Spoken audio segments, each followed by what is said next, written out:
Yes, kembali lagi bersama kami di sini di podcast Terang Jaya. Nah, sekarang ini, Cok, kita lagi kedatangan tamu. Kalau kedatangan ini harusnya Mbak Dita ya yang datang. Tapi kita mendatangi Mbak Dita. Kita di mana nih, Jim? Di mana nih kira-kira tempatnya ini? Ya kan? Di sini di mana, Cok? Di sini namanya ya, kalau nggak salah, Taco Bag. Taco Bag. Ya. Berarti Mbak Dita ini Yang punya Taco Bag. owner ya? Iya. Owner dari Taco Bag. Applause dulu dong. Halo Mbak Dita. Halo. Apa kabar Mbak Dita? Baik. Baik ya. Sehat selalu ya Mbak ya. Gimana nih Mbak pandemi nih Mbak? Pandemi. Menurut Mbak nih? Menurutku ya pandemi di Indonesia kita sebenarnya antara terdampak dan tidak terdampak karena lihat aja kayak sekarang restoran di mana-mana buka ya. Beberapa waktu yang lalu ada yang namanya PSBB tapi jadi menurutku untuk negara-negara berkembang semacam Indonesia ini ada sih dampak virusnya, tapi nggak sebesar dampaknya kayak negara-negara yang memang udah maju. Oh gitu Karena, ya? Gitu. Iya, kayak kemarin kan aku tanggal 10 Februari baru balik dari Italia juga. Makan spaghetti di sana Mbak?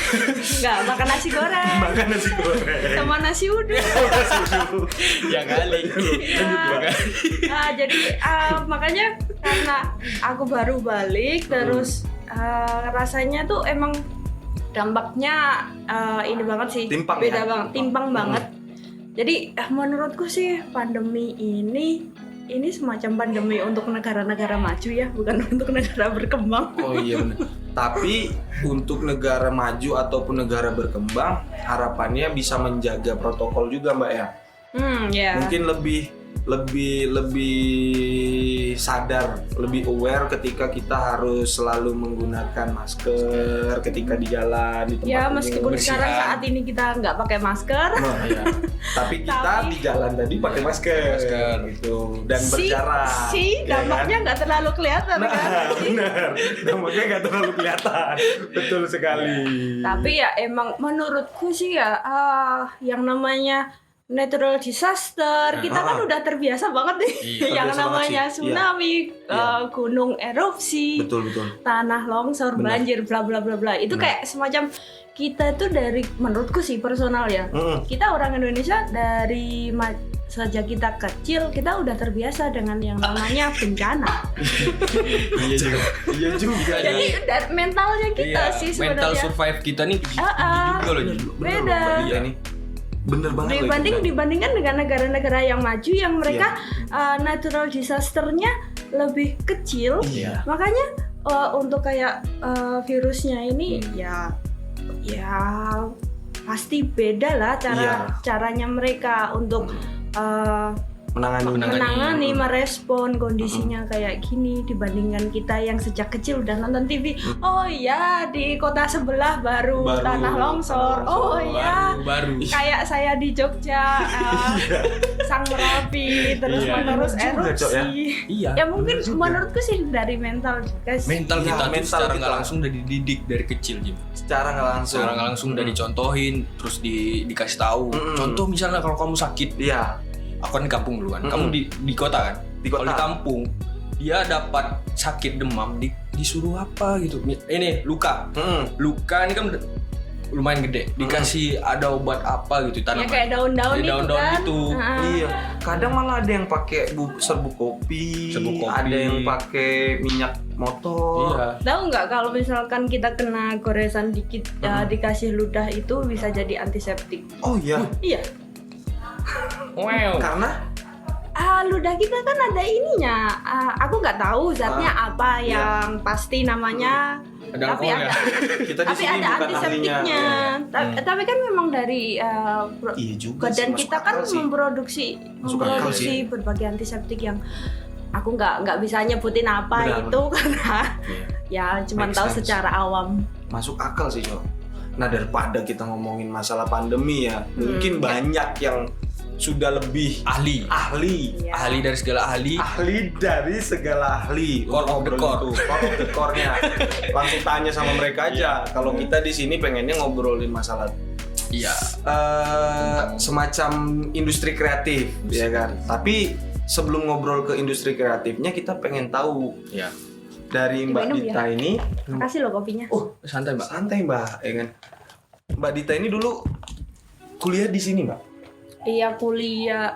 Saya dari kecil lahir di Jogja, besar di Jogja, kuliah di Jogja. Berarti emang bener-bener asli orang Jogja. Iya.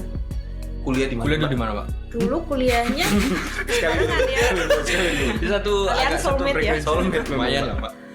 saya dulu kuliahnya di UGM, angkatan 2008, jurusan komunikasi. Jurusan komunikasi. Jurusan komunikasi ya. Hmm.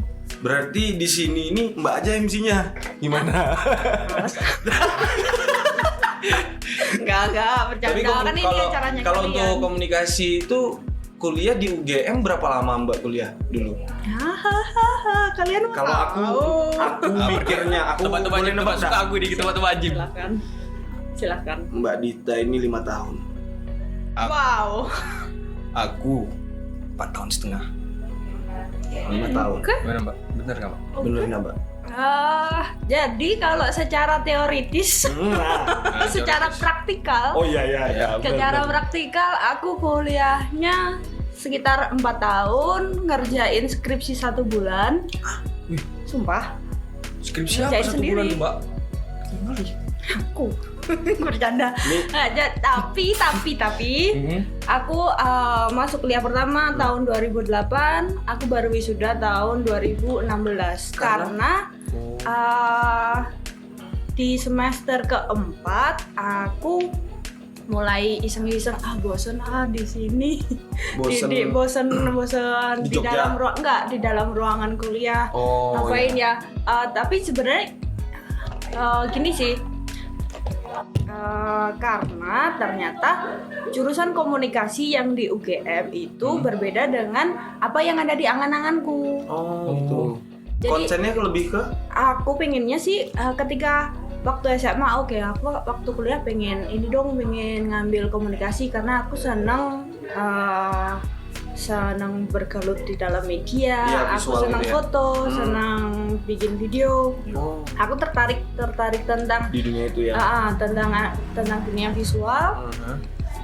Terus makanya aku pilih komunikasi. Waktu itu aku nggak cuma UGM sih daftarnya, aku daftar di UPN, di Atma, semuanya diterima. Tapi UGM, Atma, Atma, terus apa lagi? sama UGM ini, UGM, UPN, Atma, komunikasi semua keterima. Tapi yang namanya orang tua, Pasti Oh, ngarahnya ke sana. ya Si- karena UGM kan memang Negeri. udah karena dianggap prestisius sih kalau Oh, ya. Benar. kalau benar. untuk orang Jogja mungkin bukan orang Jogja aja yang Ya. anggap UGM adalah tempat kuliah yang prestisius, Betul. yang kalau salah satu anggota keluargamu ada yang kuliah di UGM Iya. pasti punya orang tuanya kredibilitas lah. ya orang tuanya merasa bangga terus ya itu alasanku ngambil UGM. Iya benar sih. Tapi ternyata ketika udah mulai kuliah terus kok gini, ternyata lebih banyak pelajarannya tentang teori daripada praktek. Oh gitu. Iya. Tapi kan kalau setauku itu Ilkom tuh kayak magang di beberapa stasiun TV. Itu untuk magangnya sih dibebasin, jadi Oh, nggak dibebasin. masuk nggak masuk di kurikulumnya. Oh gitu. Jadi mayoritas 80% lah, 80% itu di kelas teori, 20%-nya praktek. Jadi karena aku orangnya gampang bosenan, Benar. jadi Emang bosanan, Mbak ya? gampang bosan terus ini kuliahnya nggak sesuai dengan ekspektasiku waktu itu, makanya terus aku main-main keluar terus iseng-iseng aja buka usaha. Usaha. Terus aku masih aktif kuliah sampai tahun 2010 apa ya? 2010 mulai ini. Sampai 2011 aku masih aktif. Sampai 2011 itu masih aktif, Mbak? Masih aktif kuliah. Itu waktu itu aku udah mulai merintis ini Tako ini. Oh. Dari tahun berarti 2010 antara 2011. 2010 ke 2011. Tako Bag. Ya. Sudah mulai merintis Tako Bag. Idenya dari mana emang? Ini masih mau ngomongin tentang kuliahnya. Oh iya, kuliah dulu. Kalian tadi kan tanya tentang berapa lama aku kuliah. Bener. Aku langsung ke distrak, Mbak. 2011 lama jadi lama berarti. Iya. Maaf. Oke, lanjut, Mbak. Ya, jadi sampai 2011 masih aktif. Berarti itu 3 tahun ya. 3 tahun kuliah. Terus setelah 2011 aku mulai jarang masuk kuliah. Karena kesibukan karena mulai fokus usaha. Terus karena ada masalah pribadi, akhirnya aku drop kuliahnya. Aku nggak ngasih nggak nulis izin untuk cuti. Nggak bisa TA juga ya, Mbak ya? Nggak bisa UGM, nggak bisa TA. Nggak bisa. Kamu kalau mau istirahat harus ngajuin surat cuti. Cuman karena aku orangnya adalah sangat pemalas. Aku nggak ngajuin apa-apa. Jadi aku pikir ya wes lah. Aku juga nggak tertarik ijazah mau dipakai buat apa. Tapi kan itu di saat itu kan ketika Mbak Dita mahasiswa pasti ada gejolak di mana angan dari orang tua, angan dari Mbak pasti harus mana sih win-win solusinya gitu ya kan? Iya. Tapi karena waktu itu ada masalah personal yang akan kita bahas lanjut karena ini juga termasuk tentang si Tako ini. Yeah. Jadi aku break sekitar berapa tahun berarti? 4 tahun. 4 tahun. Ya, berarti terus aku break sekitar 3,5 tahun itu sama sekali nggak menginjakan kaki di kampus. Nggak ada surat cuti. Teman-teman gitu nggak ada nyariin? Ya, teman-teman nyariin, teman-teman pada Boki kapan? Mereka manggil aku Boki kan. Boki kapan kamu mau selesaiin sayang loh. Terus ya gitu sih, tetap ada support dari teman. Cuman karena aku lumayan keras kepala, jadi meskipun dikejar-kejar sana sini, kalau akunya belum ingin ya belum jalan. Jadi zodiak Mbak Taurus. Aries. Salah. Biasa kalau Taurus kan keras kepala. Lanjut, Mbak. Nah, terus aku masih ingat waktu itu pulang ke rumah orang tua aku sebelum puasa pokoknya sekitar pertengahan bulan sebelum memasuki bulan Ramadan. Itu ada surat cinta dari UGM. Yang aku pikir aku udah di DO bertahun-tahun yang lalu karena aku nggak ada kabar sama sekali. Ternyata aku belum di DO. Ternyata UGM masih berbaik hati memberikan kesempatan untuk lulus. Jadi itu aku dikasih kesempatan untuk menyelesaikan studi di bulan Juni atau Juli gitu. Kalau udah lupa antara Juni atau Juli. Dan itu aku dapat suratnya bulan Mei. Terus di situ ibuku yang terima surat. Jadi itu pas ibu terima surat itu ibu tapi udah tahu kan kalau udah tahu kalau akunya udah nggak melanjutin kuliah selama hampir 4 tahun itu ibu tahu. Cuman ya terus waktu itu si ibu bilang, "Mbok ya diselesaiin, eman-eman sayang." Terus ya karena udah last chance banget. Udah bulan terakhir. Makanya terus ya wes lah, coba aja. Berarti pertama nggak sesuai ekspektasi, nggak sesuai. Kedua masalah ini ya personal. Iya. Urutannya pertama karena nggak sesuai ekspektasi dan ini bukan salahnya UGM. Dan memang mereka punya perspektif sendiri untuk mendidik mahasiswanya. Karena aku masih ingat banget sih mereka itu bilang pernah salah satu dosen ketika aku kuliah pernah bilang gini. Kalian di UGM memang beda, kita nggak akan main banyak praktek karena kita nggak mau didik karyawan, kita mau didik the next level. mantap. Gitu. Jadi pertama karena kuliahnya nggak sesuai ekspektasi, yang waktu itu aku masih pengen banget untuk yang banyak prakteknya, banyak kerja lapangannya. Terus yang kedua aku ke distract dengan usaha. Terus yang ketiga ada masalah personal. Gitulah. Jadi bola salju. Iya. Jadi bola salju. Iya. Sampai pusing ya. Bonusnya itu dapat surat cinta tapi. Iya, surat itu cinta. bonus itu. Dikasih kesempatan terakhir. Di mana Mbak Dita ini ya sebenarnya orang semua lah pasti mikirnya udahlah pasti aku nggak mungkin. Iya, waktu itu aku bahkan kira mungkin sudah dilupain ya Mbak ya. Semacam aku kira aku udah di DO. Tapi kok bisa Mbak nggak di DO itu ya? Karena apa?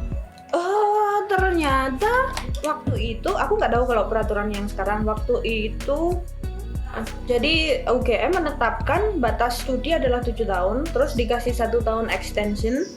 Nah, jadi itu waktu aku dapat surat itu udah masuk ke tahun extension, udah menuju bulan terakhir. Bulan terakhir berarti cuma 1 bulan. Pantas Mbak Dita tadi bilang aku ngerjain cuma 1 bulan. Iya.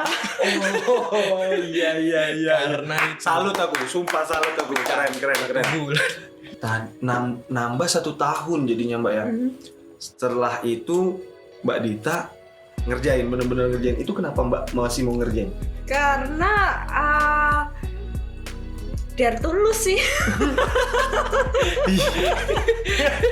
Dan juga udah tahun terakhir, bulan terakhir ya udah biar tulus. Syukur-syukur dapat, syukur-syukur bisa lulus, nggak bisa ya dikasih kesempatan kedua. Iya benar. Dan ini apa namanya? Ada faktor orang tua juga di situ yang dimana diluluskan gitu kan. Pasti di situ bakal terketuk lah. Kalau aku mikir aku udah males Cok. Kalau udah udah lama banget kan. Vakumnya itu lama banget soalnya. Nah ternyata tapi kalau untuk masalah akademik Mbak sebelum vakum itu tetap ikutin seperti layaknya mahasiswa biasa ya Mbak ya. Iya.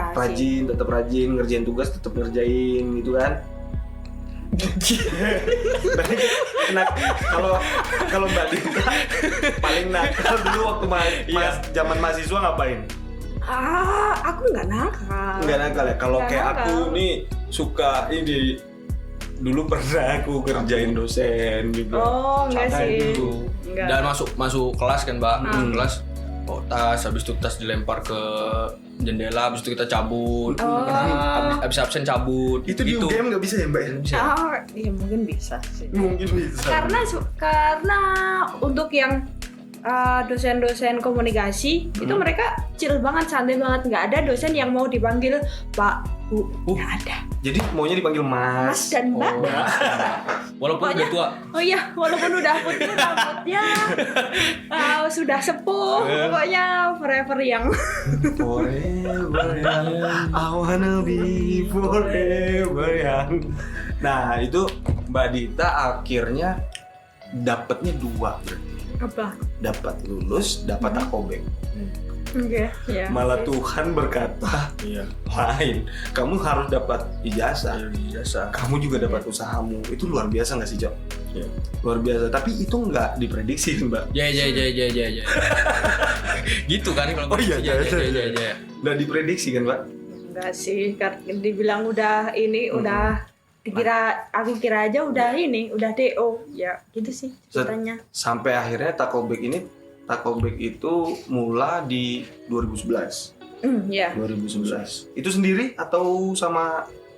Jadi aku dulu merintis si tako ini dengan mantan pacar. Oh mantan pacar. Yang lalu kami menikah. Oh. Dan sudah menjadi mantan suami. Mantan suami juga sekarang. Oke. Iya gitu. Dalam sini kayaknya nih. Sabar Jim. Enggak sih, tapi di situ sih yang aku dapat dari situ. Jadi untuk dapat pasangan yang bisa nggak cuman sekedar sharing hahaha tapi yang kita bisa kerja sama bareng. Itu sih luar biasanya sih. Jadi ya sampai sekarang kalau orang tanya ini takut dulu merintis sendiri, aku selalu bilang enggak, aku ngerintisnya sama mantan suami. Iya. Karena memang dulu kita ngerintisnya bareng. Benar. Tapi karena ada masalah, terus akhirnya aku lanjutin sendiri. Oh, akhirnya Takobek ini Mbak yang pegang sendiri. Tapi arti dari Tako itu apa, Mbak? Kalau Tako itu, jadi gini, ada 2 arti. Aku yang bikin nama Tako itu aku yang bikin. Ya, itu dulu arti pertama Tako itu bahasa Jepang yang artinya gurita. Tentakelnya ada banyak. Aku maunya fleksibel. Aku nggak mau filosofinya itu. Nggak mau terlalu terkekang. Strict gitu ya. Nggak mau terlalu strict dengan identity brandnya. Aku mau fleksibel aja, ngikutin arus tapi nggak kebawa arus. Gitu. Terus yang arti kedua, ini agak unyu-unyu gitu.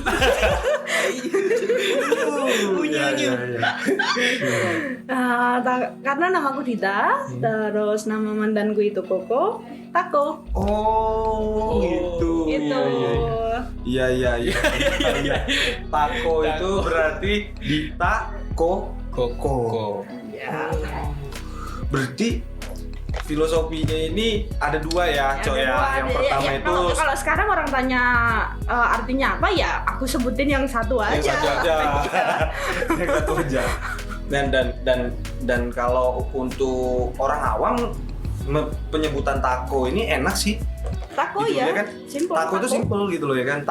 Takobek dan enak itu. Kalau aku tuh besi dalam kalau ngelihat nama Tako tuh ini main plesetan Takoyaki. Bukan takoyaki, Mbak. Apa? Toko, tapi toko. di plesetin tako. Oh iya, bisa jadi itu. Bisa jadi. Tapi emang iya sih, kebanyakan kalau yang dulu kayak kurir gitu, mereka mau nyebutin tako mungkin salah apa bener ya? Toko-toko. Itu sih. Jatuhnya jadi plesetan kan, Mbak? Plesetan. Mereka kira namanya tuh toko. Banyak makna. Mau ke toko-toko. Gitu sih kurirnya biasanya gitu. Berarti itu idenya muncul dari mana, Mbak? Pertama, kalau untuk ide berdua ini memang benar-benar ngobrol atau enggak sih? Yang namanya ide tuh biasanya kita baru nggak mikirin apa, lewat aja, ada tuh gitu. Spontan dia ya. Iya, biasanya emang spontan gitu. Tapi kalau di sekarang ini si mantan nggak pernah menanyakan gimana keadaan Mbakku? Enggak sih, karena ya di bagusnya dia tuh jadi ini pilihannya dia untuk meninggalkan apa yang kita berdua sudah pernah bangun. Terus ya udah, nggak ada campur tangan, nggak ada berusaha apa-apa gitu. Iya. Tapi emang dari settingan awalnya Tako ini tas, Mbak, brand tas. Iya, memang brand tas. Brand biasanya ya, buat brand itu yang ownernya suka. Berarti Mbak suka tas? Jadi sebenarnya gini, aku dulunya termasuk orang yang cuek banget mau pakai tas apa.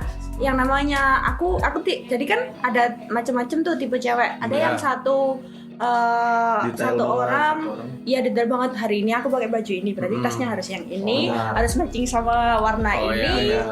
Kesannya apa, mau kondangan harus pakai tas yang ini kayak gitu.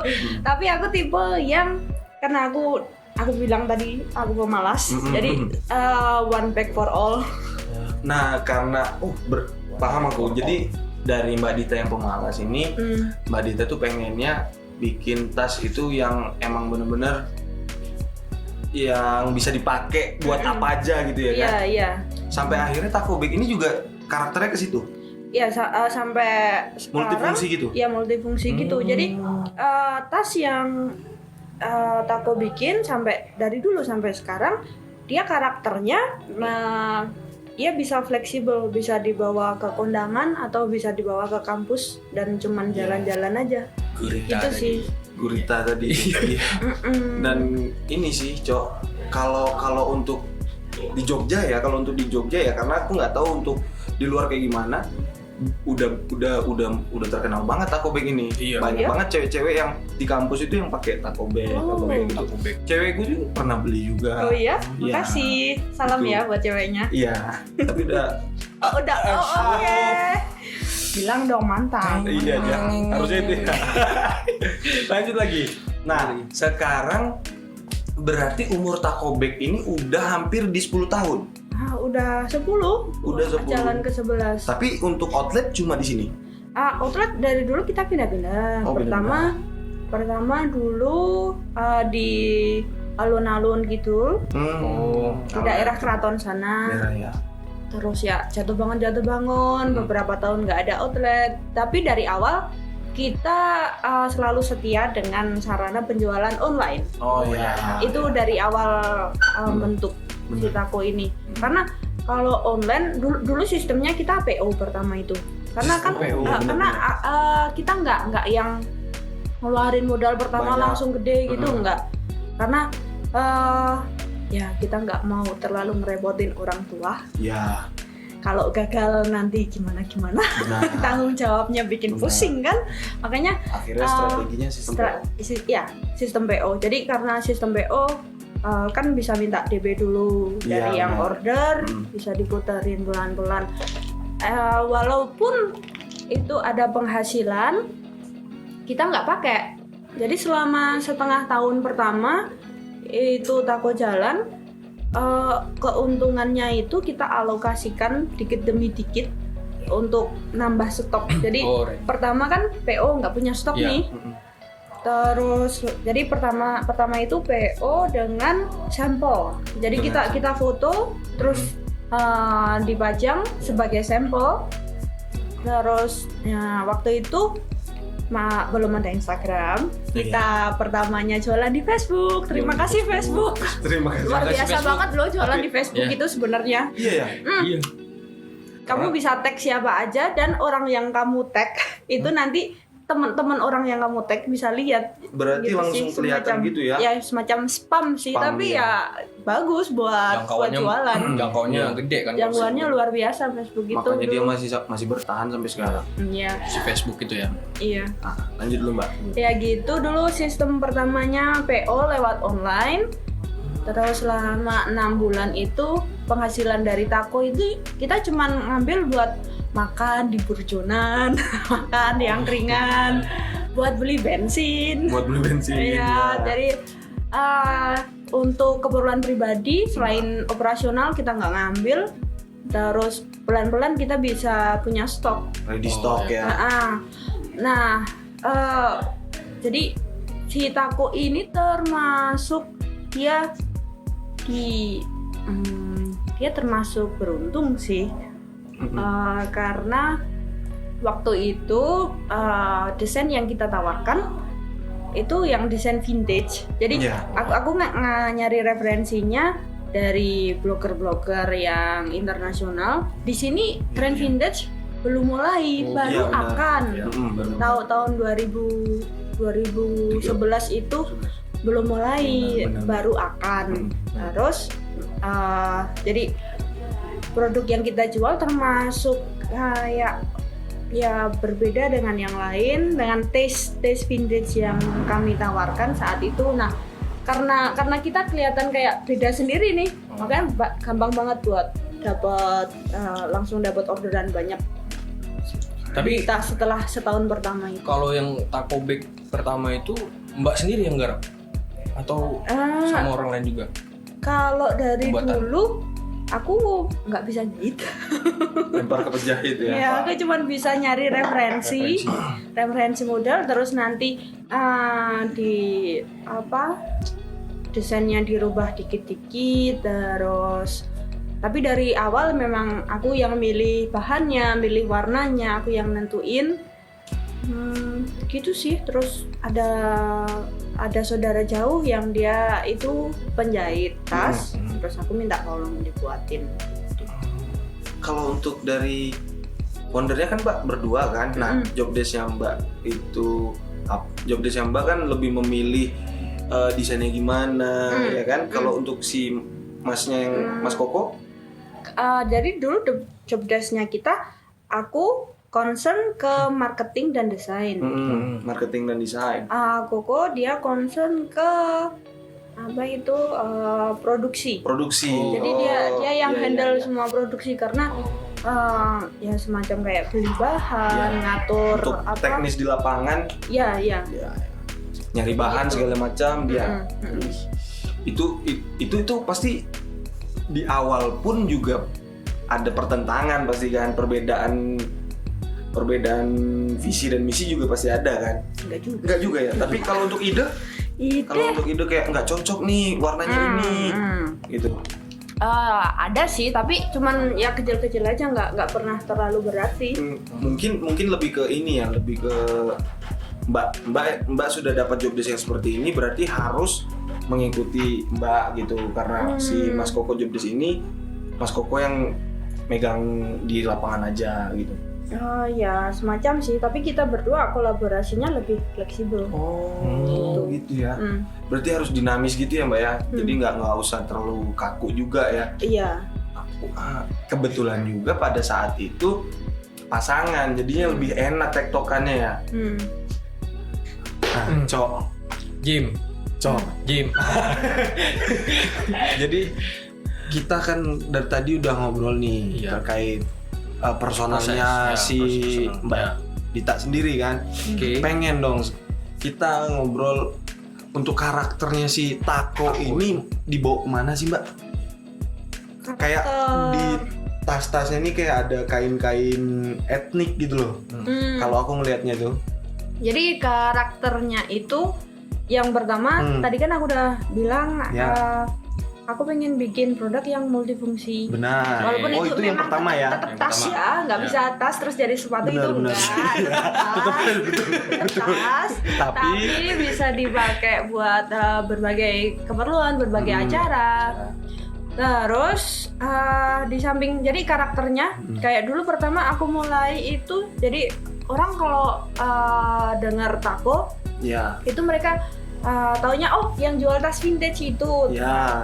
Dari situ sebenarnya masih ke bawah sampai sekarang. Jadi kita masih main di taste vintage yang itu tuh nggak lekang oleh waktu. Bener sih, bener. Timeless, karena yang style vintage itu timeless, bisa di mix match, bahkan banyak dari desainnya Tako itu yang bertahan sekitar 6 tahun sejak pertama kali launch. Benar. Dan tetap jadi bestseller itu.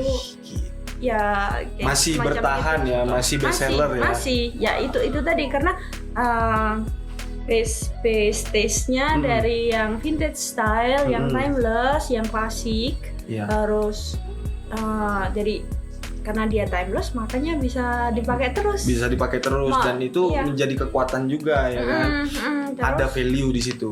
Ya, di samping itu karena klasik juga dan di Indonesia ini punya banyak kain tradisional. Macam batik, tenunnya pun macam-macam. Tiap daerah punya karakter motif sendiri, punya karakter benangnya sendiri, warnanya pun macam-macam. Dan itu tuh pertama aku lihat tenun, keren kali.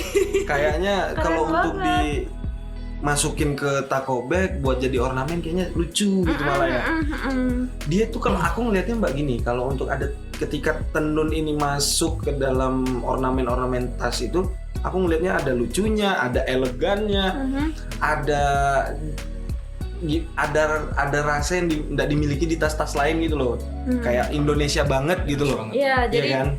Itu tadi Indonesia banget, tapi tetap bisa dipakai oleh anak muda yang yang pengen tetap kelihatan modern, stylish. Benar. Tapi tetap klasik. Ya. Betul. Pertanyaan aku ini Mbak, kan kita nih sebagai kaum cowok. Ngelihat kan fashion cewek ini kan berubah-ubah banyak jenisnya. Iya sih. Kalau sebagai yang ngebuat desain itu ada ini nggak sih? Ada rada, udah terlalu banyak yang desain kayak gini ataupun buntu gitu loh. Desain apa lagi ya? Pasti yang namanya mentok ya. Cewek kan. Ketika kita berkecimpung dalam dunia kreatif yang namanya buntu ide itu pasti. Ya, tapi gini sih, aku pernah baca statement dari salah satu desainer terkenal yang aku lupa. Mohon maaf ya. Tidak terkenal dia. Tapi aku lupa. Kalau nggak salah, Karl Lagerfeld. Kalau nggak salah loh. Iya. Jadi dia bilang nggak ada yang original dalam satu desain. Jadi desain itu selalu terinfluence oleh desain-desain sebelumnya. Jadi kita nggak bisa bilang ini desain original, ini dari pikiranku sendiri yang dari out of the blue terus digambar sendiri gitu, nggak ada.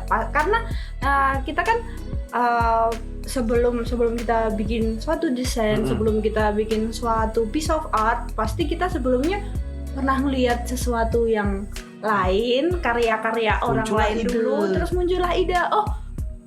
Jadi kita comot dikit-dikit dari sini gitu. Itu juga aku pernah ada statement dari almarhum B.J. Habibie juga ngomong gitu, Mbak. Tapi terkait keseluruhan di dunia ini nggak ada yang baru, sesuatu hal yang baru tuh udah nggak ada.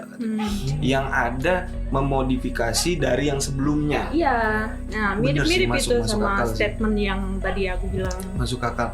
Nah, tapi kalau misalkan kayak dari Tako sendiri ini memperhatikan nggak sih dari tren fashion ini bakal kemana? Harus. 2021 ini bakal kemana? Itu selalu diperhatikan ya? Iya harus. Tapi gini, perhatikan tapi nggak ngikutin. Bener.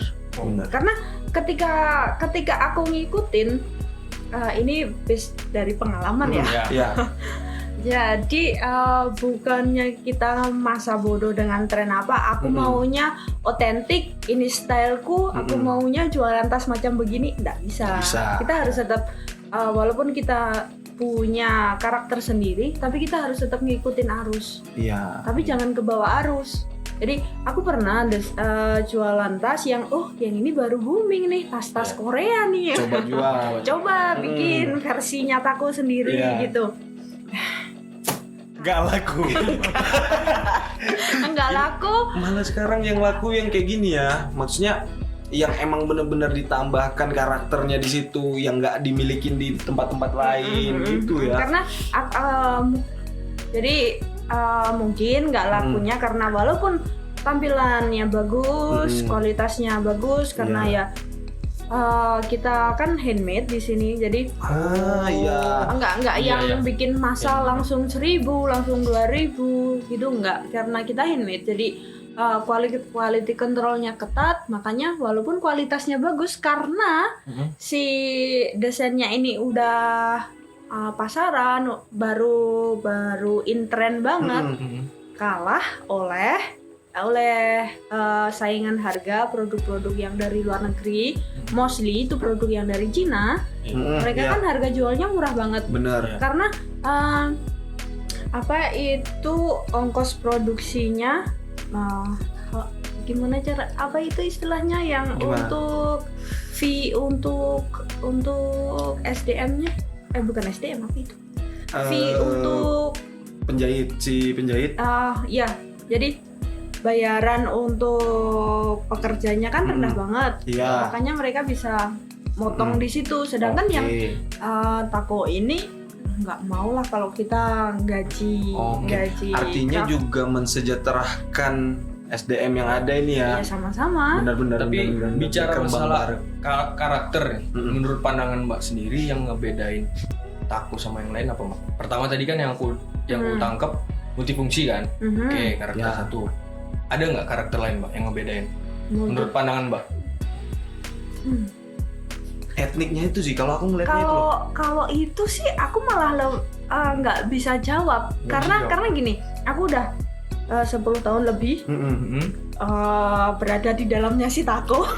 Sepakat sih aku, Mbak. Jadi ketika kamu melihat sesuatu yang sangat dekat, biasanya kita tuh kayak kehilangan kanan kirinya lah. Kehilangan. Kalau orang ditanya, misalnya aku gini kan lihat deket banget, ini warnanya apa? Nggak kelihatan lah. Jadi kalau tanya itu akan lebih cocoknya mungkin kalau kamu tanya ke customer-nya Tako kayak gitu. kayak kayak kita gini kan, Cok. Kita kan orang awam nih, bisa jadi kita customer kan. Nah, kenapa kalau aku nanya deh untuk kamu sekali nih. Kamu ketika ngelihat tas ini yang kamu perhatikan pertama apa? Yang kesannya apa? Kesannya apa? Kesannya? Aku kalau pertama lihat langsung ke tulisan brandnya itu Taco. Oh, berarti dari nama kamu ya? Nama dan yang kalau aku sebagai kaum cowok ya. Terus yang tasnya itu lebih ke kayak nggak terlalu ngejreng gitu loh. Oh, soft. Iya. Kalau nyantai kalau aku pribadi kan, aku ngeliat uniknya itu karena apa? Karena kok ada kain-kain tenun ini gitu ya kan? Ada ditambahin ornamen itu. Dan aku ngeliat itu pas di belakang kepalamu itu. Oh ini. Itu soalnya kan anak muda, cewek terutama butuh banget kan tas. Mereka ini biasa kan pakai tas yang ya mungkin brand-brand up ke atas yang mahal, yang dari luar ya kan Mbak. Nah kalau misalkan dari dalam negeri ini ternyata dari desain bagus, harga juga nggak terlalu tinggi, tapi juga nggak murahan ya kan. Kenapa nggak pakai yang di sini aja? Apalagi handmade. Iya. Cuma mungkin challenge-nya itu di mana si penjahit ini nggak bisa dikejar mungkin ya. Iya. Karena penjahit itu dia kan seniman juga ya Mbak ya. Karena kan kalau dikejar, jadi pernah nih ya waktu orderan kita baru banyaknya gitu, kita ngejar penjahit bisa jadi cepet amburadul jahitannya. Jadi nggak sesuai kan sama ekspektasi quality controlnya, jadinya wah kacau banget ya kan. Tapi ya kayak humanity-nya kemana gitu. Kalau ya penjahit juga orang, kita kejar mereka baru capek, masa kita suruh jahit terus ya wajar kalau terus hasilnya amburadul jelek gitu. Dan yang dikuatkannya lagi itu handmade-nya Cok. Kalau aku sih mandangnya di situ handmade. Di mana-mana sekarang handmade ini sudah mulai ditinggalkan ya Mbak ya. Karena banyak robot, banyak pabrik lah ya kan. Yang dimana ngejar targetan 1000 ya kan, produksi sekian. Rada susahnya di situ. Nah, tapi Taco ini masih mempertahankan itu. Apakah akan selalu dipertahankan hal-hal itu? Mungkin. Aku sih so far nggak ada pandangan untuk beralih ke produksi massal yang 1000 langsung satu desain satu warna langsung 1000 piece gitu. Enggak sih, karena di samping modalnya juga harus banyak. Aku nggak mau kehilangan ciri khas juga. Nah itu dia. Jadi kan biasanya sih kalau orang yang seorang entrepreneur yang dia basicnya bisnis banget.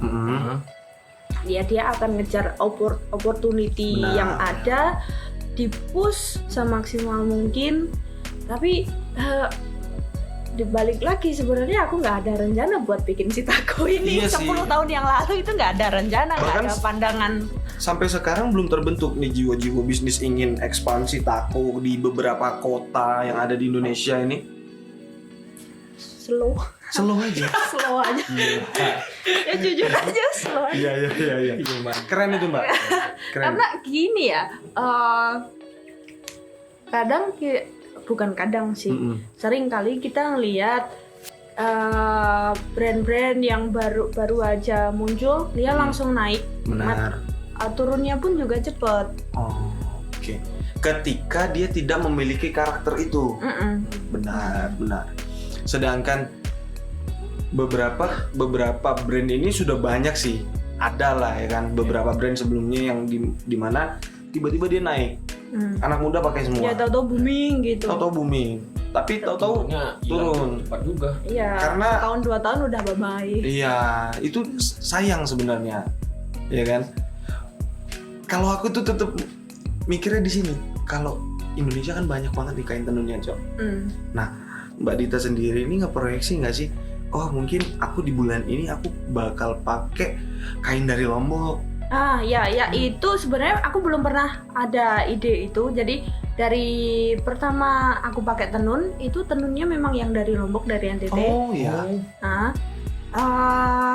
Karena waktu itu aksesku sih, jadi ada kenalan, dia ini orang Jogja, cuman terus karena nikah dengan suaminya yang berdomisili di NTT, jadi punya akses kesana ya. Terus belum lama ini ada ibunya teman saya yang dari Bau-Bau. Itu keren. Ya jadi dari Bau-Bau, terus yang satu lagi ada teman saya yang dari Kalimantan. Ya mereka ngasih ide untuk gimana kalau kalau Tako bikin edisi tenun yang khusus daerah Kalimantan, terus yang pakai tenun yang dari Bau-Bau juga. Keren. Terus kemarin aku lihat yang tenun-tenun dari Bau-Bau lucu juga sih. Keren ini benangnya ada benang emasnya, kayak gitu. Nah, cuma kalau dari segi kos bakal lebih mahal ya Mbak? Memang. Karena kain tenun aja mahal. Iya. Dan lebih mahalnya lagi, nggak semua bagian bisa dipakai. Jadi kain tenun kan ada yang ukurannya macam-macam nih. Misalkan yang paling ekonomis beli yang ukuran blanket. Ukuran blanket nih gimana? Blanket yang besar. Oh ya. Kan ada yang kecil yang buat ikat, ada yang cuman lebar 50 cm, terus yang blanket itu biasanya 1 meter lebih lebarnya. Memang kalau dilihat harga lalu compare ke ukuran, dia termasuk ekonomis, tapi jangan salah. Misalkan ambil ini ya. Contohnya kayak yang begini ya. Ini enggak seluruhnya seluruh blanketnya itu motifnya kayak gini. Jadi kita harus skip beberapa bagian yang enggak sesuai masuk ke desainnya. Terus ya nggak bisa kepakai, harus dipotong. Ini tindak kamu masalah fashion segitu detailnya coba. Karena harus presisi juga. Iya, jadi misalkan gini, aku mau mengejar keuntungan yang sebesar-besarnya, nggak mau zero waste kepada si kain tenun. Bagus sih zero waste, tapi kalau untuk yang segi desain nggak make sense, apalagi untuk kayak gini harus presisi. Ini listnya harus benar-benar di pinggir. Iya benar sih. Misalkan listnya agak serong ke sini gitu, mandangnya pun males.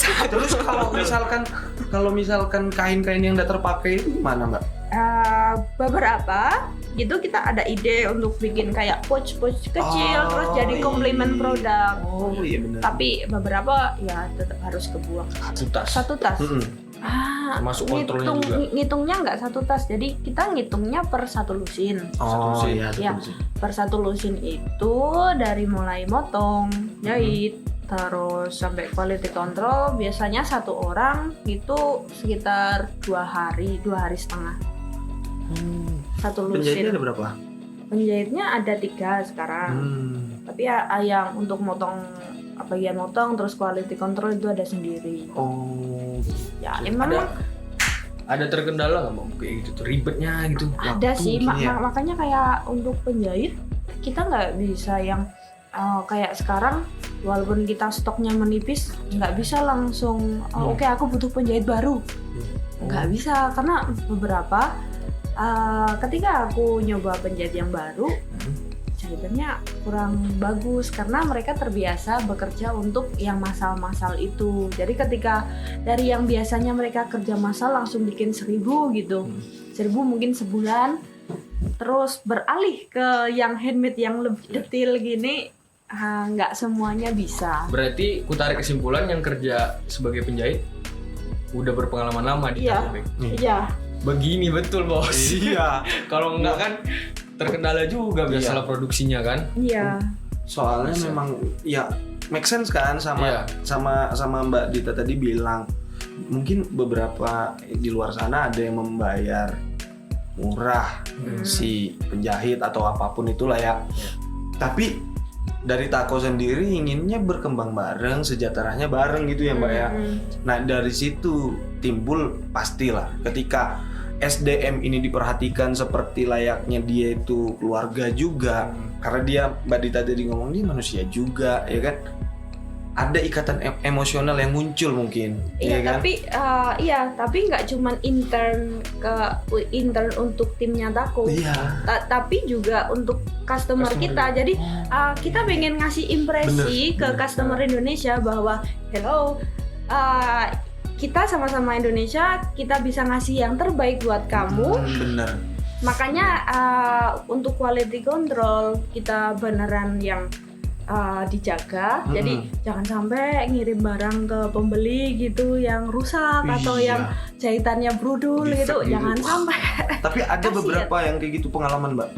Reject gitu sering ya? Iya, jadi ya namanya juga manusia, pasti ada yang namanya human error. Itu setiap produksi ada. Jadi solusinya untuk itu ya kita ngadain kayak defect sale. Jadi kita jujur ke pembeli, ini kita ada beberapa barang yang spesial. Spesial defect. Iya. Namun harganya lebih kita diskon gitu sih. Nih, ini kalau misal nih dibeli sama customer, ini bisa bertahan berapa lama, Mbak? Jangka waktu berapa lama? Tergantung pemakaian. Tergantung pemakaian ya. Iya. Kalau bahan kulitnya ini? Bahan kulitnya itu sih, jadi pernah aku ngadain challenge untuk klien-klien Tako. Challenge-nya itu namanya old product challenge. Aku minta mereka buat ngepost foto-foto tas Tako yang mereka udah pernah beli lebih dari 2 tahun. Terus ternyata banyak juga yang ngepost foto yang mereka beli dari tahun 2013, 2014 dan masih sebagainya. Bertahan sampai 2020. Iya. Itu aku bikin challenge-nya tahun 2020 sekitar bulan akhir-akhir sih. Masih ada sih di Instagram. Dan jadi paling kerennya lagi nih, kalau aku bukan ahlinya tapi aku ngelihat sebagai orang awam, jahitannya itu rapi gitu loh. Jahitannya ya kayak gini-gininya itu loh, Mbak. Jahitan ini rapi banget. Terus presisi banget gitu loh ya kan. Itu jadi kekuatan sih, Cok. Kalau untuk aku yang sering nemenin teman beli ya kan. Iya, dia tuh beli celana aja ya, dilihat dalamnya jahitannya kayak gimana. Betul jadi kan ketika orang beli itu memang konsumen ini kan karena dia beli, dia nge-spend money, memang harus dilihat kualitasnya. Nah, kalau dari sini pun, dari Tako pun sudah kelihatan kualitasnya seperti apa. Bayangin 10 tahun sih, nggak mungkin main-main kan? Iya kan? Kalau main-main apa coba? Kalau main-main di bagus sana, ya kan? Main-main. Aku masih ingat dulu pesannya ayah dari mantan si suami ketika kita masih awal-awal ngerintis Tako. Beliau itu berpesan bahwa jangan sekali-kali mengecewakan customer. Jadi kuncinya kalau kalian mau serius, kalian harus menjaga perasaannya si customer gitu. Jadi, meskipun ya tetap ya masih ada beberapa yang produk yang nggak perfect, terus customernya kecewa ya. Dari situ sih kita kita tabung terus belajar untuk improve. Gitu. Kalau ketika ada komplain dari customer, malah customer ini menurutku ketika dia memberikan komplain, memberikan saran malah itu malah membangun, Cok. Justru jadi saran sih. Jadi karena kan misalkan yang kayak gini, overall 85% lah ini memang handmade bikinannya kita. Tapi ya kalau bahan kan memang ini bikinan dari pabrik, terus aksesoris juga pabrik. Jadi untuk hal-hal yang di luar hasil produksinya kita sendiri kayak aksesoris begini gitu kan, walaupun kita udah milihin yang ini kualitasnya bagus, tapi yang namanya barang massal pasti kan tetap ada yang miss. Nah di situ memang tantangannya masih di situ sih. Itu kenapa si Tako ya slow aja gitu. namun tetap berjalan, penjualan tetap selalu ada Mbak. Setiap hari ada yang beli Mbak? Ada sih ya, alhamdulillah. Waduh, mantap betul. Dan ini tasnya khusus untuk cewek. Iya. Tapi ada beberapa untuk Ada cowok beberapa kayak cowok. yang unisex kayak pouch gitu bisa ya Mbak ya? Bisa sih, bisa. Sebenarnya dulu di awal kita nggak terlalu segmented buat cewek. Cuman ya seiring berjalannya waktu, terus kita belajar di pola-pola pembelinya, karena kita berdua dulu nggak ada basic yang mahasiswa ekonomi atau yang marketing gitu, nggak ada. Jadi kita learning by doing, membaca karakter. Ya karena kami berdua dulu nggak ada basic ekonomi dan kita belum belajar tentang karakter pembeli, terus strategi penjualan kita belum belajar. Terus akhirnya learning by doing, seiring berjalannya waktu, terus kita memutuskan jualan produk untuk segmentasi wanita lebih menguntungkan. Iya. Karena wanita itu lebih memilih untuk banyak stok sih. Kalau aku ngeliatnya ke situ sih. Kalau cowok nih, cowok kayak beli celananya cowok aja harganya berapa cowok? 200 lah anggapannya.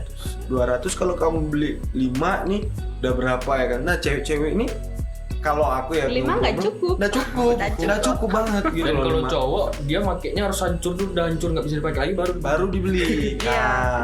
Karena di antara cewek-cewek ya challenge untuk tampil stylish, challenge untuk tampil menarik itu lebih gede. Iya. Gengsinya tinggi ya nggak Pak? Kalau itu personal sih. Beda-beda. Kalau itu personal cowok. Malah mau tarik lurus tentang cewek. Tapi aku tertarik sama ini sih, brand image yang dibentuk dari Tako, karakter. Aku tertarik banget. Terlihat dari store offline deh di sini. Ketika ingin menuju grow up lebih komersil, pasti nggak memilih untuk di sini kan? Iya. Pasti memilihnya di kota. Itu jadi keputusan untuk pada akhirnya kita buka offline store-nya di rumah produksi. Jadi dulu udah beberapa kali Tako ini punya offline store yang lebih dapat dengan mudah diakses, dijangkau di tengah kota. Cuman karena kan dulu penjualannya jadi gini, dulu penjualannya online sama offline semacam 60-40. Nah 60 masih di online, 40 offline. Tapi semakin kesini terus 2020 sebelum pandemi ini ya, sebelum pandemi ini mulai lebih kerasa lagi karena seiring bertumbuhnya para marketplace, orang-orang sekarang lebih percaya untuk beli online karena mereka kan lebih secure ya beli di marketplace. Jadi uangnya belum lepas ke penjual ketika mereka belum terima barang. Nah, seiring bertumbuhnya marketplace maka offline store-nya tambah ini sih. Cuma offline store ini juga tetap dibutuhkan ya Mbak? Iya, memang untuk yang beberapa customer yang mereka aku pengen lihat langsung, pengen milih, pengen nyoba. Jadi tetap tidak bisa hilang juga gitu kan. Terus makanya karena bahkan sebelum pandemi penjualan offline store mulai menurun, sedangkan online store tambah meningkat, ya udah akhirnya kita balik ke rumah aja. Iya. Dan di mana kalau misalkan rumahnya ini pasti, kalau rumahnya aku sebagai konsumen nih datang mau ke Tako ya kan, datang sih nyaman gitu loh ya kan. Ada faktor pendukung gitu loh ketika kamu main ke sini. Ada faktor pendukung. Jadi bukan terkait kualitas si Tako ini, tapi ada faktor eksternal yang dimana rumahnya ini, tempat produksinya ini di pinggir sawah dengan desain yang seperti itu ya kan, nyaman, lebih chill out ya, lebih chill gitu.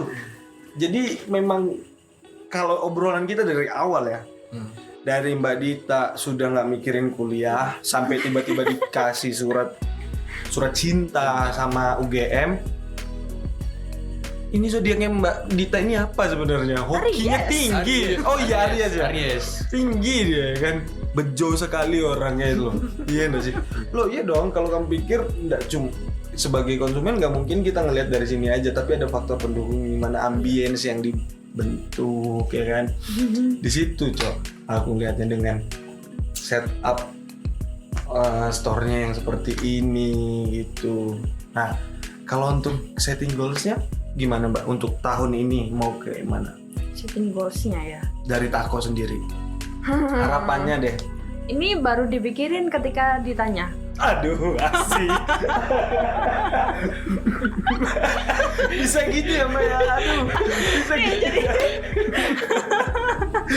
Bisa gitu ya? Iya, Bisa, ya bisa.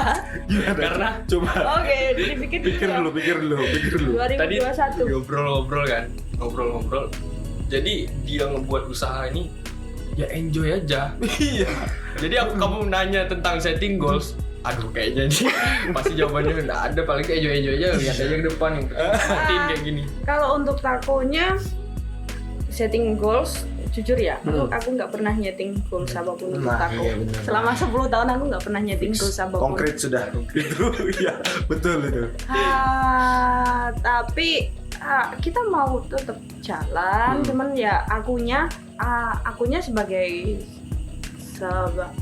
secara personal gitu, 10 tahun jalanin usaha ini, usaha yang nggak pernah direncanakan, nggak pernah diidam-idamkan. Oke, aku mau punya usaha, aku mau jadi entrepreneur gitu, nggak pernah rencanain. Jadi aku pengen, malah justru aku punya sendiri yang punya goals. Takonya aku nggak punya goals, tapi akunya sendiri yang punya goals untuk pribadi.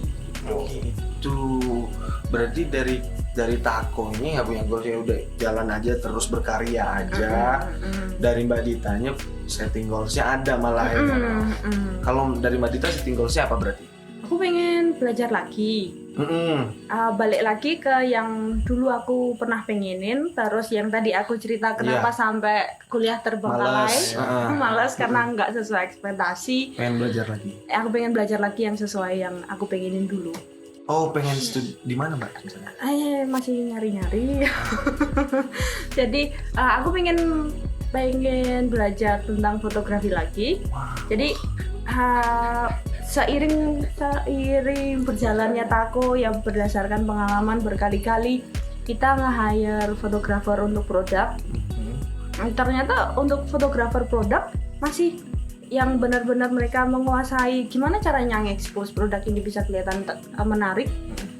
Dikit banget yang udah tahu caranya. Jadi ini sharing untuk fotografer yang di Jogja, mayoritas mereka lebih concern ke fotografer beauty, fotografer model, gitu. Sedangkan untuk yang advertising fotografer masih sedikit ya. Iya. Nah di situ pengen berarti Mbak Dita pengen belajar agar Mbak Dita ini bisa moto sendiri gitu ya. Nah kalau yang selama 10 tahun ini yang foto produknya tako, aku sendiri yang foto. Dan makanya dari situ dari teman yang bilang, kok lihat foto-fotonya tako jadi pengen beli terus gitu terbesit. Oh, berarti aku motonya bagus juga ya. Memang kalau dilihat dari Instagramnya tako sendiri kan, waduh rapi banget juga ya kan, fotonya juga bagus banget di situ. Nah ya gitu, jadi dari situ terus ya self talking gitu ya. Self talking. Kamu maunya apa sih? Kamu maunya apa sih? Tanyakan. Bilang ke diri sendiri maunya apa? Rangkul lagi. Pengen apa? Iya. Gitu. Jadi mungkin lebih pengen ke ini Mbak, apa namanya? Nikah lagi pengen enggak? Pengen, cuman apa ya? Yang namanya nikah itu kalau kitanya sendiri udah enjoy sama diri sendiri ya. Kalau kitanya sendiri belum enjoy sama diri sendiri, jatuhnya walaupun punya pasangan di dekat, kita bakal komplain terus. Iya nggak sih? Tapi kalau ketika kita enjoy kayak waktu kita masih SD, Iya, nggak terlalu pusing. Tidak terlalu pusing, ada temen tambah seneng. Ada temen tambah seneng. Ada temen bisa asik sendiri. Iya. Kayak anak SD itu kan mau ngapain aja nggak mikir dia kan. Iya. Kayak, main hujan ya kan gitu, seneng ketawa ketiwi. Sekarang kamu main hujan, coba pikir, nanti aku sakit, nanti aku ini. Itu kan kita dilarang main hujan dulu sama mama bapak kan, yang mikir orang tua. Anakmu pas masih kecil asik situ. Kan kalau kita bisa kan kayak anak SD anak kecil gitu pengennya apa ya udah. Berarti kamu harus cintain dirimu dulu Jim, baru cintain orang, betul kan Mbak?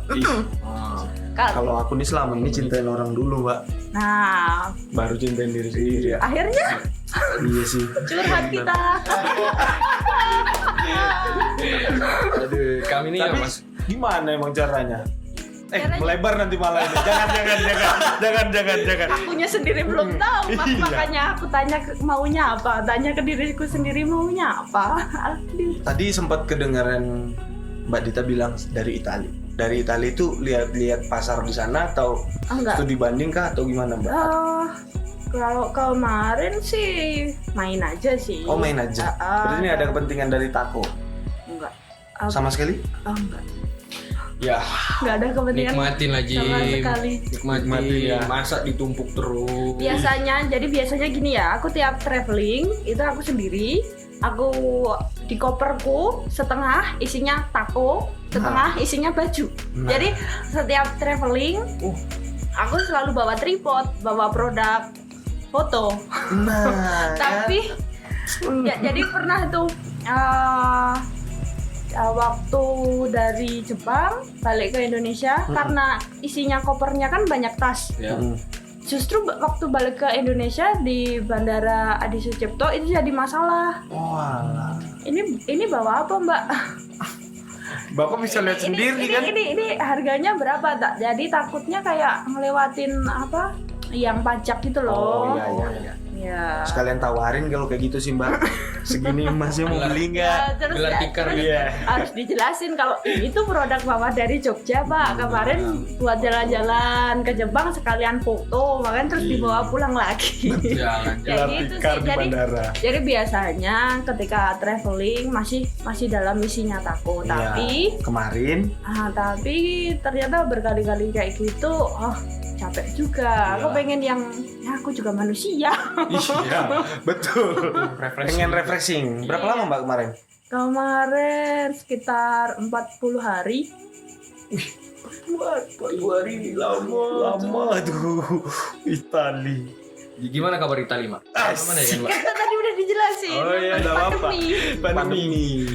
Soalnya terakhir ke Itali itu pas belum lahir aku jadi. Belum lahir ya? Lahir. Mantap kali kok cowok, memang. Cuman setengah jam.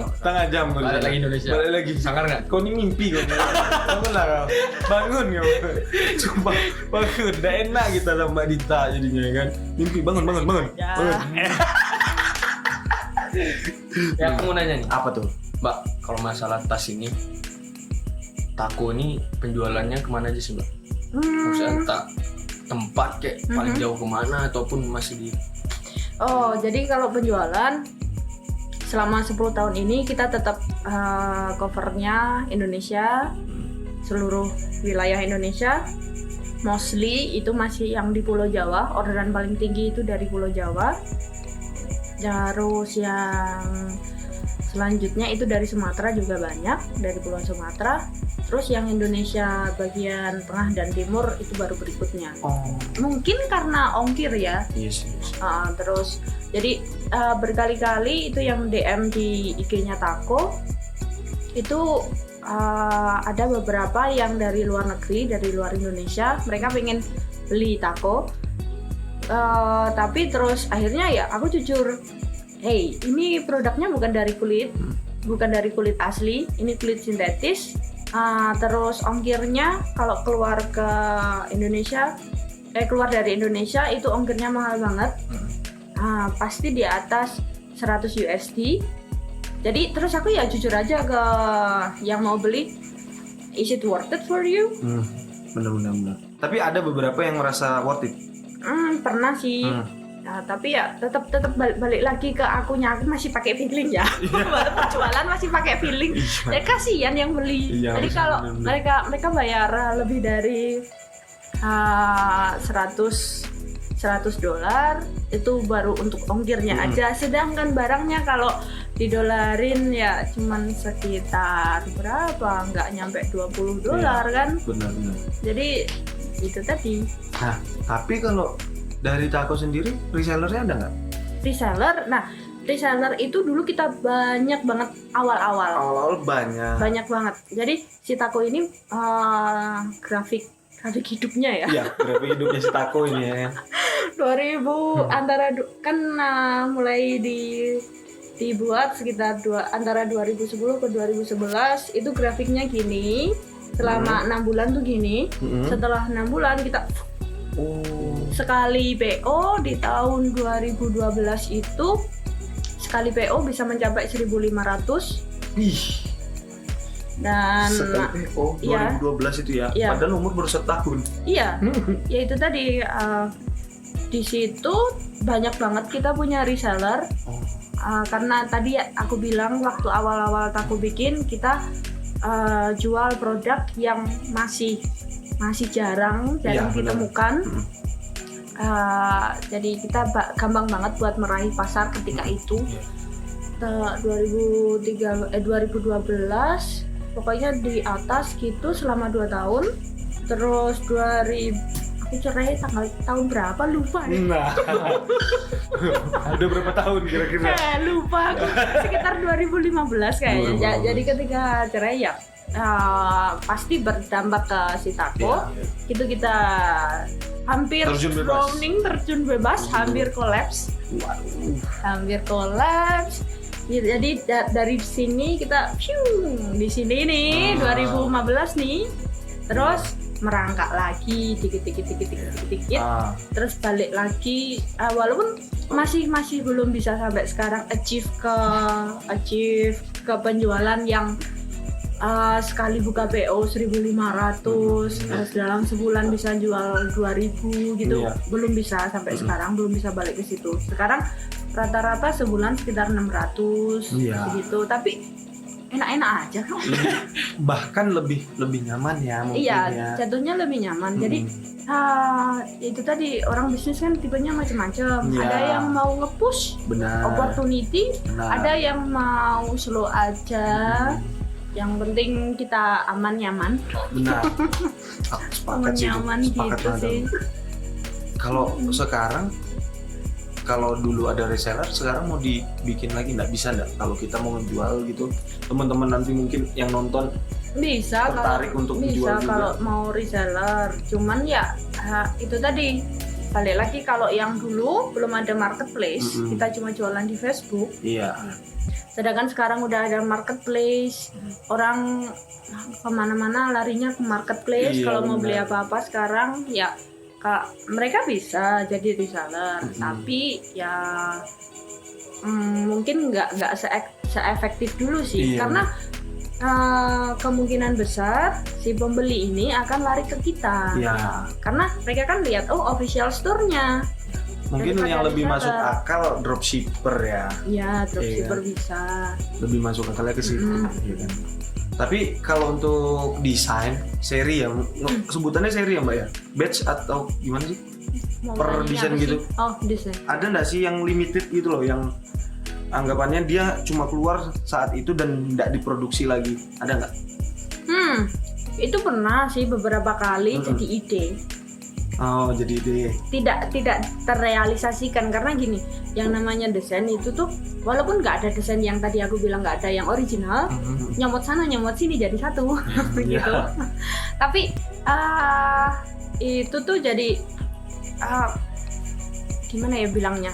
Jadi kadang aku bikin desain menurutku bagus, ternyata menurutnya para customer nggak bagus, menurutku biasa aja.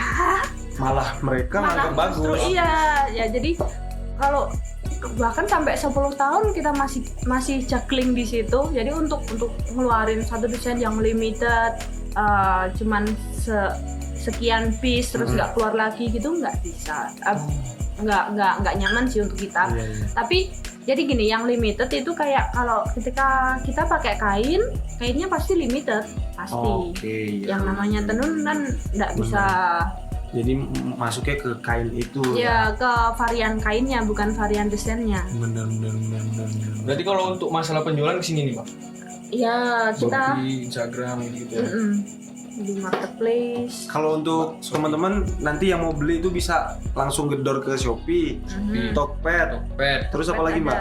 Terus rencananya kita mau masuk di Lazada. Kemarin ada undangan buat masuk ke Lazada Mall. Masuk ke Lazada. Terus dari Instagram juga bisa. Dari Instagram juga bisa sih. Bisa.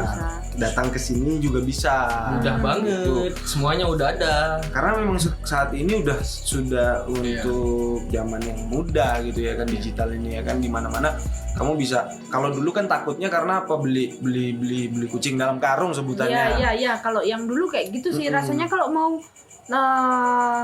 mau beli barang online gitu kan, zamannya dulu Kaskus apa ya yang kadang jualan itu kan banyak. Nah jadi gini, aku masih ingat banget ketika aku masih awal-awal ngerintis Tako, online store masih dikit, online seller masih dikit, tapi udah banyak berita yang mereka yang ketipu beli online. Nah dari situ tuh itu yang salah satu aspek yang bikin aku dari awal aku mau jualan yang benar, aku nggak mau mengecewakan pembeli karena banyak customer Indonesia di awal-awal e-commerce mereka yang udah terkecewakan jadi kapok kan mau beli online. Transisi sih itu. Iya, jadi makanya aku berada di fase itu ketika orang masih belum percaya buat beli online karena banyak yang ketipu oleh seller-seller yang tidak bertanggung jawab. Nah, gimana nih caranya aku biar mereka percaya sama aku? Ngasih barangnya yang quality yang udah melewati quality control dengan benar, nggak yang asal-asalan. Dia beli barangnya dapat, kan? Dan sekarang pun mudah ketika ngelihat dari beberapa marketplace itu kan kita ngelihat dari rating, review ya kan. Mana aku sih senangnya di marketplace itu mereka review pembeli nggak ada yang bisa diedit. Nah itu dia. Ya. Jadi apa adanya. Terlihat banget di situ Cok, ya kan? Ada. Walaupun di situ ratingnya kayak yang di Shopee sekitar 6.000 komen, itu ratingnya 4,8 gitu. Memang banyak. Aku si Tako dapat 5 star gitu banyak, tapi memang beberapa ada yang dapat 1 star, 2 star mungkin. Tapi ini sih jujur aja itu jadi saran buat kita untuk sisi mana yang harus kita benerin. Iya benar. Iya. Jadi mungkin buat teman-teman yang sudah pernah beli produk-produk dari Tako sendiri, ketika kalian merasa ada ketidakpuasan bisa langsung kasih lah ke insight-nya ke Tako ini ya kan, agar Tako ini tetap terus berkembang ya kan Cok. Yoi, di situ konkret ya kan. Nah ini mungkin kita obrolan dari awal sampai ke Tako ini kan sudah sangat panjang ya Mbak ya. Asli. Boleh nggak kita ini masuk ke segmen terus terang nih Mbak? Segmen terus terang ini segmen pamungkas kita ini Mbak. Nah, Bambang Pamungkas. Segmen terus terang ini jadi kita pengen dan teman-teman yang nonton ini kan mungkin ada yang ingin berkarya juga namun takut ketika dia harus down. Nah, itu boleh nggak sih diceritakan dari Mbak ini titik terendahnya seperti apa, tapi juga menceritakan titik tertingginya seperti itu. Titik terendah itu tadi yang aku bilang di tahun 2015 ketika acara itu titik terendahnya si Tako ini karena yang namanya satu perusahaan pendirinya terpecah jadi dia hampir kolaps, timpang. Ketika itu aku yang biasanya cuman ngurusin marketing, aku cuman biasanya ngurusin desain, terus aku harus take over ke semua bagian produksi. Itu kan rasanya dan ternyata nikmat ya Mbak ya? Enggak. Iya. Itu titik terendahnya Mbak Dita. Iya, itu titik terendah karena waktu itu juga modal juga hampir habis. Iya. Jujur aja ketika itu modalnya Tako tinggal 200.000. Wah. Kacau itu. Iya makanya tadi kan Mbak Dita bilang Tako hampir terjun bebas, ya kan? Hampir terjun bebas. Tapi masih ada keyakinan di situ kalau Tako bakal tetap jalan kan? Enggak juga. Ketika itu ya jujur aja loh, aku udah pengen berhenti juga. Udah pengen berhenti, cuman waktu itu ada saran dari teman, hatimu sudah hancur, jangan sampai keuanganmu ikut hancur. Nah, berarti sisi realistis di situ muncul ya. Ketika Tako sudah dibangun beberapa tahun, sayang ketika itu ditinggalkan gitu kan. Nah, kondisi finansial juga mungkin lagi naik turun juga. Tako harus tetap berdiri di situ ya. Ya, ketika itu kayak gitu sih. Biar apa? Biar tetap bisa hidup, biar tetap bisa chill, biar tetap bisa main kemana gitu ya kan. Di situ buat teman-teman nanti ya kan, mau kalian bergerak di bidang apapun pasti ada strugglingnya gitu loh ya kan. Pasti tetap ada challenge yang bakal kalian hadapin gitu loh. Dimas seni ya kan. Gak mungkin kan mulus-mulus terus kan Mbak. Bosan juga. Bosan asli, ini aku suka ada turunnya. Bosan flat bos ya kan. Kamu kaya nggak pernah ngerasain miskin itu, wah nggak enak ya kan. Bosan. Enak itu Ya untuk beberapa orang yang bikin nggak bosan karena mereka punya goals ya. Iya mungkin. Tapi karena balik lagi ke aku yang nggak pernah merencanakan untuk bikin Tako ini, jadi selama 10 tahun hampir nggak punya goals kecuali bayar utang. Nah, gini aja. Buat teman-teman yang nonton, Mbak Dita ini kan udah punya goals buat aku ya kan. Siapa tahu kalian bisa kasih saran. Nah, kasih saran di komen nanti ini. Iya. Mbak, setting goals ini buka di Kalimantan mungkin ya kan. Buka di Pekanbaru mungkin bisa jadi di situ. Mungkin ya dari kan? sekian banyak tawaran goalsnya tadi, ada yang sereket. Oke, kayaknya ini nih. Mantap, nanti kita koordinasikan langsung Mbak ini ada yang komen nih Mbak. Pilihan setting goals di sini gitu. Komen aja ya kan. Nah, tapi Iya kalau sih. untuk titik tertingginya Mbak, Titik tertinggi ya. puncaknya. Kalau puncaknya Tako tadi aku bilang di tahun 2012 sampai 2014 yang Melejit ya. Reseller banyak. Iya, reseller banyak. Open PO sampai Ya sampai kita harus ngekat, jadi sebulan itu open PO cuma seminggu. gila. Iya, semacam kayak gitu. Nah, jadi itu titik tertingginya, tapi secara penjualan loh ya. Iya. Tapi kalau kesininya walaupun penjualannya nggak setinggi yang dulu, tapi lebih enjoy aja sih. Buktinya aku masih malah justru sekarang aku pengen kemana, oke di planning 3 bulan 4 bulan jalan. Berarti kalau untuk titik tertingginya, kalau Tako tadi yang apa penjualan kan Mbak. Kalau untuk Mbaknya justru malah bisa untuk apa ngeluapin hobi lah, traveling ya. Traveling terus ya, justru si Tako ini yang tadi balik lagi ke cerita aku yang nggak minat kuliah karena tidak sesuai ekspektasi. Justru si Tako ini bisa jadi sarana buatku untuk yang aku hobinya foto. Dari SMA udah coba-coba buat ikut klub fotografi, aku coba di situ. Justru malah si Takonya ini sih yang ngasih sarana. Solusi malah dia ya. Terima kasih Tako. Terima kasih. Tapi memang keren sih, keren. Dari yang ku bilang tadi, dari awalnya mau kuliah tapi ternyata nggak sesuai ekspektasi, jadinya malah tahu-tahu dapat surat, jadinya lulus, terus Takonya tetap naik, padahal Takonya udah turun, udah mau ditinggalkan, tetap naik sampai sekarang ya kan. Dan juga itu jadi wadahnya. Gitu loh, yang dimana dulu selalu dapat teori, sekarang memang langsung terjun ya kan. Mau foto ya tinggal foto ya kan. Dan mungkin gara-gara Tako nih Mbak Dita bisa jalan-jalan, keliling. Nah siapa tahu nanti Mbak Dita jalan-jalan kamu diajakin boleh itu Mbak. Siap nggak mau kira-kira? Masuk cover.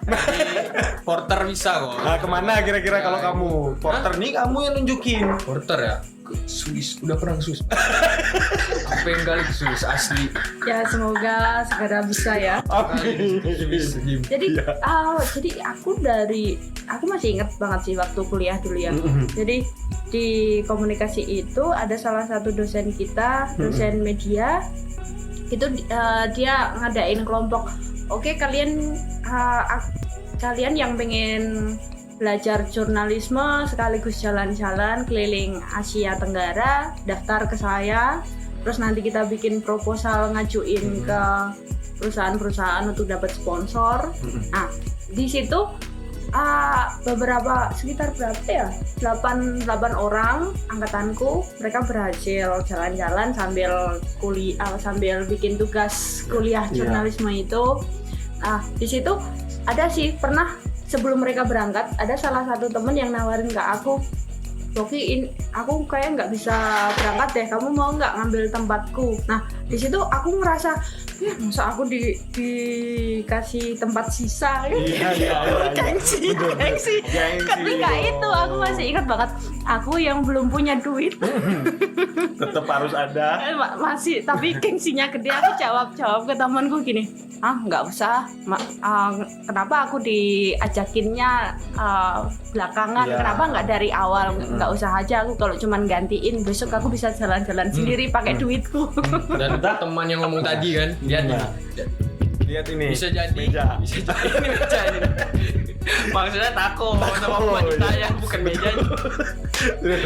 Jadi makanya kayak tadi kan kamu bilang kamu pengen ke Swiss. Ya percaya aja kalau Swiss nggak sejauh itu, masih di dalam globe.